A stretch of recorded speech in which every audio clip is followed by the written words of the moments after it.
Hamil duluan bunda, hamil duluan. Lagu apa? Hamil duluan. Hamil duluan, lagunya hamil duluan. Bentar ya, hamil duluan bunda. Ini kayak mana? Ayo dong lagu hamil duluan. Seperti apa hamilnya? Hamil duluan. Hamil. Emang hamil? Hamil duluan. Lagu siapa? Enak lagunya. Oh dia lagi penyanyinya. Dia juga penyanyinya yang Di komen nih. Mama mau kemana? Yang ngambil kacamata. Kacamata bunda. Dia lagi penyanyinya. Kau memang bandit ya. Ada aja lagu kau ya. Kau sembunyikan di mana lagu-lagu kau? Cucu. Iya ini baru lagu. Lagu bener ini ya. Nah kayak gini. Memang bandit kau ya. Bandit. Banyak banget yang bilang, kamu cantik tapi sayang hitam. Aku ini coklat, bukan hitam. Lihat dong.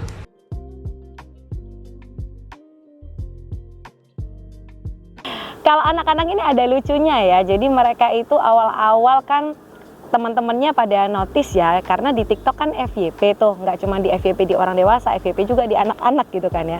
Terus pada notice, loh ini mamamu ya, pada nanya, mamamu terkenal ya sekarang.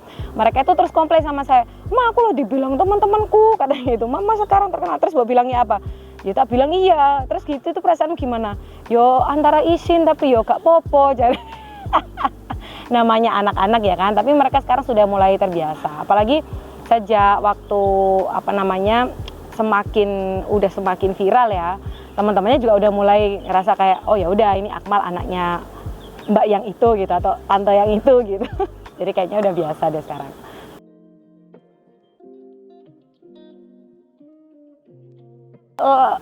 Via DM ya, jadi tim kreatif dari Ketawa Itu Berkah itu mend-DM saya di Instagram.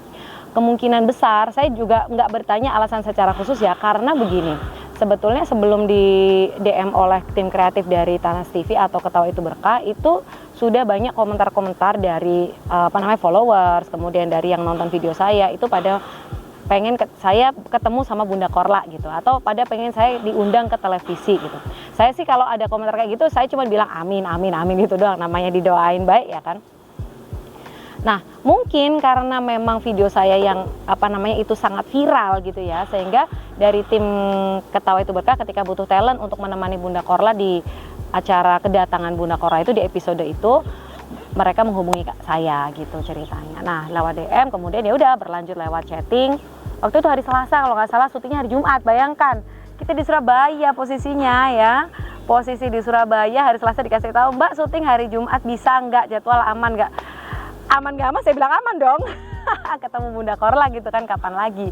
Jadi ya udah, itu akhirnya mereka setelah saya bilang oke, jadwalnya aman, mereka ajukan ke pimpinan, ternyata pimpinan ACC, saya dihubungi kembali, oke Mbak, fix jadwalnya udah kita lock, Mbaknya berangkat. Iya, saya bilang gitu. Jadilah kita berangkat ke sana.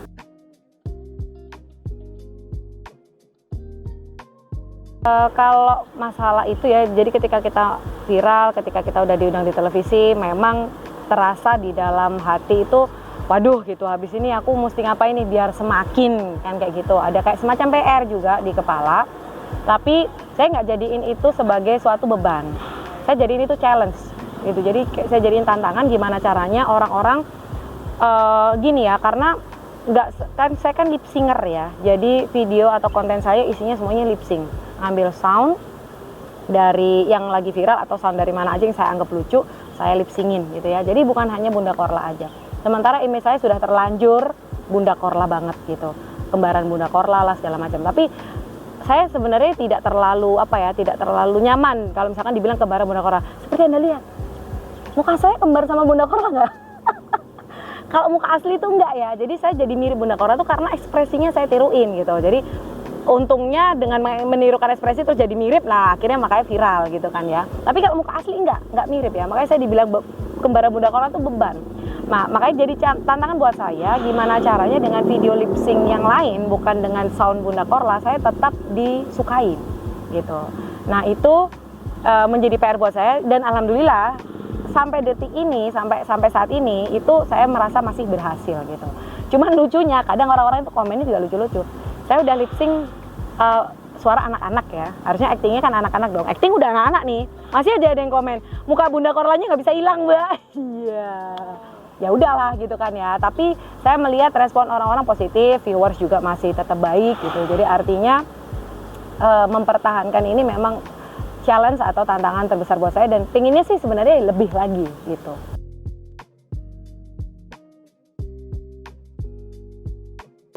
Kalau dulu awal-awal aku membangun memang aku rutin sehari sekali. Jadi satu hari itu harus ada satu konten reels. Tapi seiring berjalannya waktu, kadang-kadang orang itu gini ya, saya juga lihat algoritma juga, kemudian lihat naik turunnya insight ya. Ternyata tidak tiap hari upload pun masih nggak apa-apa gitu. Karena jujur tiap hari upload itu juga tidak mudah ya. Satu, mencari sound yang benar-benar lucu itu nggak gampang. Dua, ngafalin dulu, ngerti dewe toh. Ngafalnya itu nggak gampang guys ya. Jadi susah memang. Jadi perlu waktu.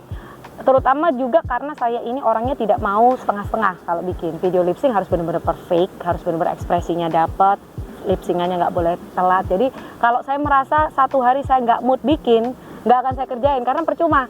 2 jam saya kerjain nggak akan dapat hasil yang saya inginkan. Jadi ya sudah, saya santai, nggak terlalu terjadwal, tapi yang jelas tetap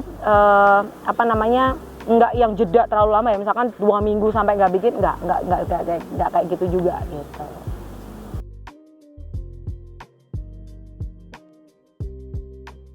Kalau yang dulu waktu awal-awal itu memang aku merasakan agak lebih susah karena aku straight ya, harus satu hari jadi satu reels gitu. Jadi kadang aku liburan pun bukannya aku pakai buat happy-happy sama keluarga, tapi aku malah ini lagi libur nih, aku harus bikin 3 reels sekaligus nih biar bisa upload tiap hari kayak gitu. Tapi sekarang karena aku merasa kayak lebih santai ya, bukannya meninggalkan ya, tapi aku harus bisa membuat pikiranku tetap waras gitu ya. Kan namanya emak-emak itu kan banyak banget ya yang diurusin, anak iya, rumah iya, terus belum lagi punya pekerjaan sendiri gitu ya, di samping kita sebagai influencer, di samping sebagai content creator. Jadi otomatis ya saya atur waktunya sesuai dengan sesuai dengan mood dan kemampuan aja gitu, nggak maksa lah ibaratnya gitu, nggak maksa ya. Buat teman-teman yang sekarang ini masih struggle ya, masih berjuang tiap hari bikin konten, tapi kayaknya viewersnya kok juga masih segitu-segitu aja gitu kan ya. Saya dulu juga mengalami hal yang sama. Jadi sebelum ada yang viral, iya begitu juga gitu. Viewers ya mentok di 2000 ya, 3000 itu juga yang saya alami juga begitu sama. Cuman lebih baik begini. Jadi jangan kita itu mengejar pengen cepat viral, jangan. Karena kalau yang kita kejar adalah itu dan ternyata tidak terjadi, yang terjadi adalah kita menjadi kecewa, entah pada diri sendiri, entah pada siapa. Jadikan proses pembuatan konten hingga mengupload, hingga kita melihatnya sendiri itu sebagai proses yang kita nikmati dan kita puas terhadap diri kita sendiri.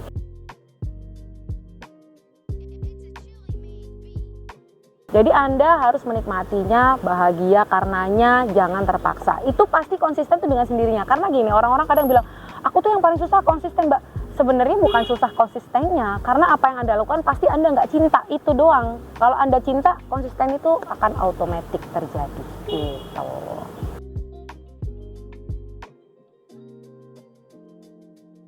Gini, kalau yang dari yang orang-orang bilang ya, tapi memang aku sendiri merasakan, Mbak Mel itu kalau di kamera atau di acting tuh kayak kayak yang orangnya itu meledak-ledak yang kayak sesuai dengan itulah.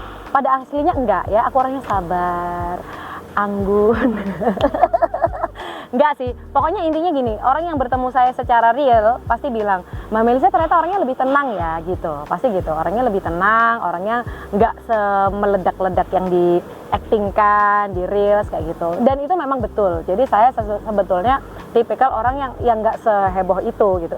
It's just acting memang, tapi bukan berarti saya nggak bisa gitu ya. Kalau ada yang bikin perkara sama saya, jangan tanya ya, bahkan kamu bisa kok ya. Nah, kayak gitu kira-kira. Jadi tergantung si ikon sih. Tapi kalau dunia lagi tenang dan damai ya saya orangnya slow gitu, kalem-kalem aja. Klik womanbliss.com untuk daily inspirasi kamu.